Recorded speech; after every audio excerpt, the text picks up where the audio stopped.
Hi guys, welcome to How to Solutions YouTube channel. In today's video, I am going to show you how you can get Roblox voice chat on mobile. Before getting into this video, must subscribe to our YouTube channel and click on the bell icon.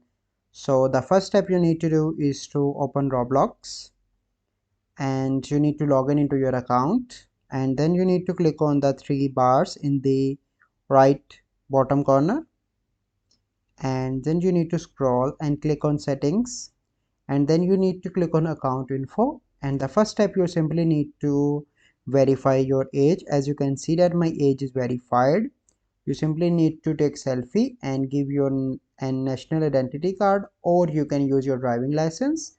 Once that step is completed, you simply need to go into the privacy, and here you can see that enable voice chat. You simply need to turn that on and click on enable.